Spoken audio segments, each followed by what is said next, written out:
Subscribe कीजिए 10th class गणित channel को और बेल आइकन को दबाइए लेटेस्ट वीडियो देखने के लिए। हेलो फ्रेंड्स, चलिए आज हम कक्षा 10 गणित की प्रश्नावली 2.4 का प्रश्न नंबर 1 इस वीडियो में हल करेंगे। प्रश्नावली 2.4 है वो ऐच्छिक प्रश्नावली है, लेकिन इसके जो क्वेश्चन है उनको आपको हल करना आना चाहिए। पीछे वाली वीडियो मैंने आपको प्रश्नावली 2.3 के सभी क्वेश्चन बता दिए थे। अगर वो सभी आपको देखने हैं तो इस वीडियो के डिस्क्रिप्शन में आपको प्लेलिस्ट का लिंक मिल जाएगा, उस पर क्लिक करके आप पीछे वाली वीडियो देख सकते हैं। तो चलिए हम प्रश्न नंबर 1 को हल करते हैं। इसमें दिया गया है कि सत्यापित कीजिए कि निम्न त्रिघात बहुपदों के साथ दी गई संख्याएं उसके शून्यक हैं। प्रत्येक स्थिति में शून्यांकों और गुणांकों के बीच के संबंध को भी सत्यापित कीजिए।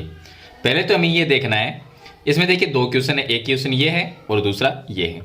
इन दो क्वेश्चन में ये हमें एक त्रिघात बहुपद दिया गया है और इसके साथ में जो संख्या दी गई है ये इसके शून्यक है। इसी तरह से इसमें भी ये त्रिघात बहुपद है और ये इसके शून्यक है। तो हमें इसमें क्या करना है, हमें इसमें ये जो त्रिघात बहुपद दिया गया है इसके साथ में जो संख्या दी गई है ये संख्या है इस त्रिघात के बहुपद की शून्यक है या नहीं ये बताना है। तो इसको हम चेक कैसे करेंगे, इसके लिए देखिए जो बहुपद होता है, कोई भी बहुपद हो, त्रिघात हो, द्विघात हो, बहुपद कोई भी हो, उसको हम px से लिखते हैं। तो मैं इस बहुपद को px से लिख लेता हूं। इसका हल देखिए, इसको मैं लिखता हूं px से। तो ये px बराबर 2x क्यूब 2x की घात 3 प्लस में आ जाएगा x स्क्वायर माइनस में 5x और प्लस में 2। ये हमें त्रिघात बहुपद दिया गया। अब त्रिघात इसलिए क्योंकि इसकी सबसे बड़ी घात 3 है, तो त्रिघात बहुपद हो गया। अब यहाँ पर जो शून्यक होते हैं उसका मतलब है कि वो सभी x के मान है। ये भी x का मान है, ये भी x का है और -2 है वो भी x का मान है। तो पहले हम x की जगह इस बहुपद में x की जगह 1/2 रख के देखेंगे और 1/2 रखने पर अगर इसका मान 0 आता है तो इसका मतलब 1/2 है वो इस त्रिघात बहुपद का एक शून्यक है। इसी तरह से 1 और 2 को जब रख के देखेंगे तो इस बहुपद का मान अगर 0 आता है तो इसका मतलब वो इसके शून्यक है, अगर 0 नहीं आएगा तो इसके शून्यक नहीं है। तो इस तरह से हम इसकी जांच करते हैं। तो चलिए सबसे पहले हम x का मान 1/2 रखते हैं। तो 1/2 में रखूंगा p और x की जगह मैंने 1/2 रखा बराबर 2 की जगह 2 और x की जगह 1/2 और इसका हम क्यूब कर देंगे प्लस स्क्वायर, ये x स्क्वायर है तो x का मान 1/2 रखना है और इसका स्क्वायर माइनस में 5 गुणा में 1/2 और प्लस में 2 ये आ जाएगा। बराबर का चिन्ह लगा देंगे और हल कर लेंगे। तो 2 का मतलब हो गया 2 और गुणा में 1/2 की घात 3, इसका 1 का क्यूब करेंगे तो 1 आएगा और 2 का क्यूब करेंगे तो 8 आ जाएगा, यानी 2 × 2 × 2 और प्लस 1/2 इसका स्क्वायर करेंगे तो 1/4 और माइनस ये हो गया 5 और 5 गुणा में 1/2 तो 5/2 आ जाएगा और प्लस में आ जाएगा 2। अब 2 का भाग इसमें चला जाएगा 4 बार तो ये आ जाएगा 1/4 प्लस में 1/4 ये आ जाएगा और माइनस में आ जाएगा 5/2 और प्लस में ये 2 है तो 2/1 लिख सकते हैं इसको। अब इसका एलसीएम लेंगे यानी कि लघुत्तम लेंगे, लघुत्तम इसका 4 आ जाएगा तो ये आ जाएगा 1 प्लस यहाँ पर भी 1 आ जाएगा और माइनस 2 का भाग इसमें देंगे 2 बार जाएगा, 2 को मैं 5 से गुणा करता हूँ तो 10 आएगा और प्लस में 1 का भाग 4 में देंगे 4 बार जाएगा और 4 को 2 से गुणा करेंगे तो 8 आएगा। तो देखिए ये प्लस की संख्या है वो हम प्लस करेंगे तो 8 ये प्लस में है, ये भी प्लस में है, ये भी प्लस, तो 8 और 1 9 और 10 तो ये आ गया 10 और माइनस में 10 और बट्टे में 4, 10 - 10 करेंगे तो 0/4। अब 0 में अगर किसी भी संख्या का भाग दे तो उत्तर तो 0 ही आएगा, तो ये आ गया 0। इसका मतलब 1/2 हमने x की जगह लिखा है वो 1/2 क्या है, इस त्रिघात बहुपद का शून्यक है क्योंकि इसका मान 1/2 रखने पर 0 आया है। चलिए आगे वाला चेक करते हैं। इस बार हम x की जगह 1 रखेंगे तो फिर से मैं ये बहुपद जो हमें दिया गया है इसके अंदर हम x की जगह 1 रख के देखेंगे। तो यहाँ पर मैं लिखता हूँ p1 1 लिखेंगे तो यहाँ पर 2x क्यूब तो ये हो गया 2 × 1 की घात 3 और प्लस में x स्क्वायर है तो 1 का स्क्वायर आ जाएगा और माइनस में 5x है तो 5 गुणा 1 आ जाएगा और प्लस में 2 आ जाएगा।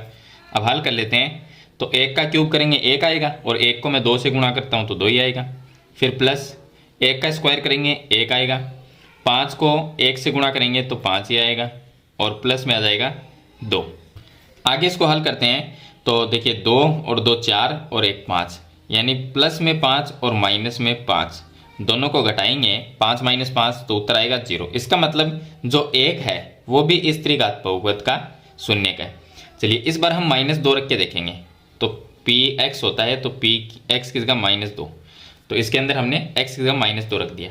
अब इसमें -2 रखना है सभी जगह, तो 2 का 2 -2 का क्यूब आ जाएगा, उसके बाद में प्लस x स्क्वायर है, तो -2 का स्क्वायर कर देंगे, और -5x है तो x का मान -2 और प्लस में 2। अब इसमें हमने सभी में -2 रख दिया x की जगह। अब हल करेंगे तो देखिए इसको हल करते हैं, तो माइनस का क्यूब करेंगे, मतलब माइनस को अगर 3 बार गुणा करते हैं तो माइनस ही आता है, यानी कि उत्तर तो माइनस में ही आएगा। और 2 का क्यूब करेंगे तो 8 होगा, 8 को फिर 2 से गुणा करेंगे तो 16 आ जाएगा। इसी तरह से माइनस का स्क्वायर करेंगे तो प्लस आएगा, तो उत्तर तो प्लस में ही आना है। 2 का स्क्वायर करेंगे 4 आएगा, और माइनस माइनस ये हो जाएगा प्लस। 5 को 2 से गुणा करेंगे 10 आ जाएगा, और प्लस में आ जाएगा 2। अब ये आएगा माइनस में तो 16, और 10 4 ये हो जाएंगे 14 प्लस 2 ये भी 16, तो प्लस में 16 और माइनस में 16, तो उत्तर आया 0। इसका मतलब जो -2 है वो भी इस त्रिघात बहुपद का एक शून्यक है। तो हम लिख देंगे 1/2, उसके बाद में 1 और -2, जो हमें ये संख्याएं दी गई है ये दिए गए बहुपद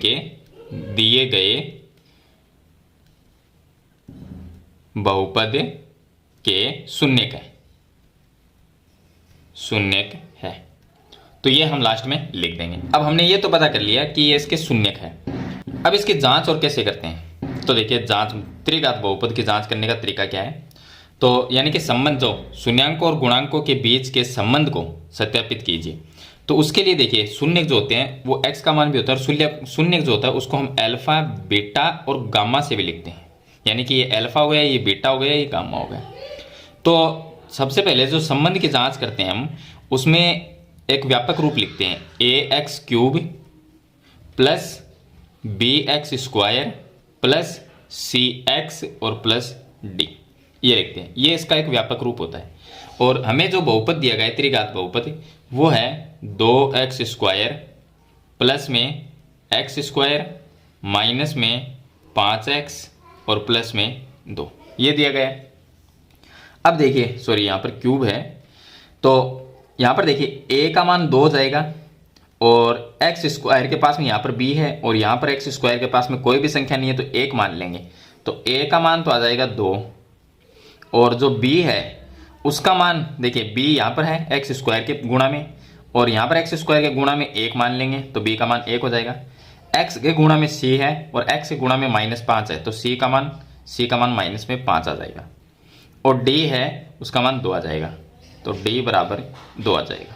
इस तरह से a b c d का मान हम ज्ञात करते हैं। और अल्फा बीटा गामा मैंने आपको बता दी, ये अल्फा होता है, ये बीटा होता है और ये गामा होता है। 3 शून्य का है तो पहले को अल्फा मान लेंगे, दूसरे को बीटा और तीसरे को गामा मान लिया, तो ये हो गए अल्फा बीटा गामा।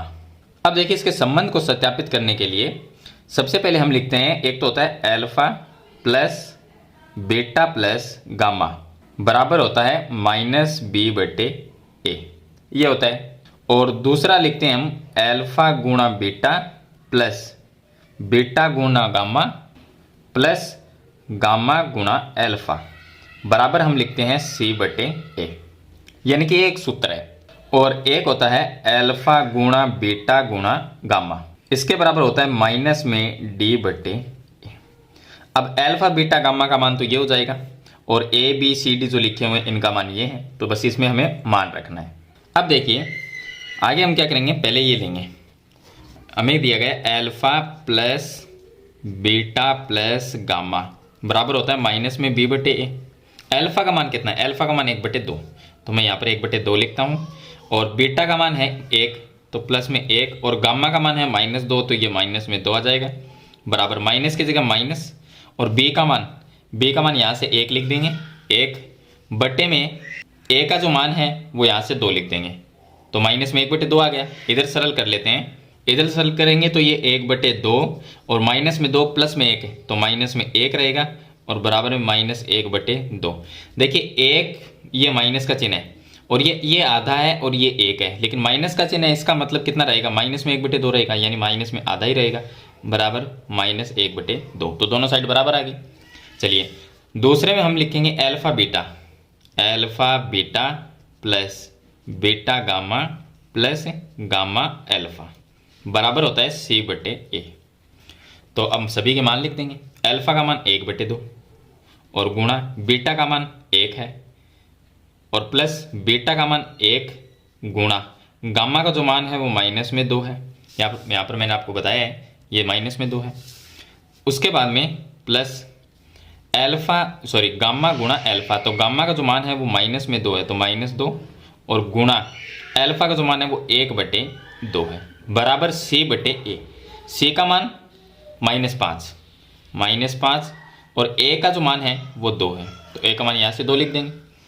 अब इसको हल करते हैं तो 1/2 को मैं 1 से गुणा करूँगा तो 1/2 आएगा। चलिए, और इन दोनों को अगर गुणा करेंगे -2 को 1 से गुणा करेंगे तो -2 आएगा। यहाँ पर ये 2 से 2 कट जाएगा तो -1 आएगा तो ये आ गया -1 और बराबर में -5/2 आ जाएगा। अब 1/2 का 1/2 और -2 -1 माइनस में 3 हो जाएंगे, बट्टे में 1 लिख सकते हैं बराबर -5/2 लिख सकते हैं। अब यहाँ पर इसका मैं एलसीएम लेता हूँ तो 2 आएगा, यहाँ पर 1 आ जाएगा और माइनस में आ जाएगा 6 आ जाएगा, यहाँ पर आ जाएगा 6 और बराबर में -5/2। माइनस में 6 बड़ी संख्या माइनस की और प्लस में 1 है तो माइनस में 5 रहेगा और बट्टे में 2 आ जाएगा और बराबर में भी -5/2, तो दोनों साइड बराबर आ गई। इसी तरह से लास्ट जो सूत्र है वो है अल्फा बीटा गामा बराबर -D/A होता है। तो चलिए इसकी जांच कर लेते हैं। तो अल्फा बीटा और गामा बराबर होता है -D/A। तो अल्फा बीटा गामा का मान लिखते हैं। अल्फा का मान 1/2 गुणा बीटा का मान 1 गुणा गामा का मान -2। ये देखिए जो मान है वो लिखते हैं, ये जो शून्य का है। उसके बाद में बराबर में -D/A, माइनस का माइनस, D का मान 2 है तो 2 लिख दिया और बट्टे में A का मान 2 है तो वो 2 लिख देंगे। 2 में 2 का भाग देंगे तो 1 पर जाएगा, लेकिन माइनस है तो -1 आ जाएगा। अब यहाँ पर देखिए 2 में 2 का भाग दे देंगे क्योंकि सभी गुणा में है तो -1 रहेगा। -1 को 1 से गुणा करेंगे तो -1 आएगा और इस साइड में भी -1 है। तो इस तरह से आपको क्वेश्चन नंबर जो 1 है उसको हल करना है। अब इसमें सेकंड क्वेश्चन भी दिया गया है।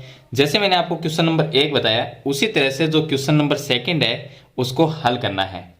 और इसमें भी ये जो 3 संख्याएं दी गई है ये इसके शून्य है या नहीं है, तो आप एक बार करके जो संख्या दी गई है उनको x की जगह रख के देखो। अगर 0 आता है तो वो शून्य होगा, अगर 0 नहीं आता तो शून्य नहीं है। उसके बाद में इसके संबंध को सत्यापित करना है तो वो मैंने आपको अल्फा बीटा वाला बता ही दिया है। तीनों सूत्र यहाँ पर मैंने बताए हैं। तो इसी तरह से आपको हल करना है। अगर आपसे फिर भी हल ना हो, समझ में ना आए तो मुझे कमेंट में ज़रूर बताना, अलग से मैं आपको एक वीडियो इसकी बना दूंगा। तो मेरे ख्याल से ये क्वेश्चन आपको समझ में आ गया होगा। फिर भी इसके बारे में कोई सवाल या सुझाव है तो मुझे कमेंट बॉक्स में ज़रूर बताना। तो आज की वीडियो में इतना ही, मिलते हैं एक नई वीडियो के साथ, तब तक के लिए थैंक यू।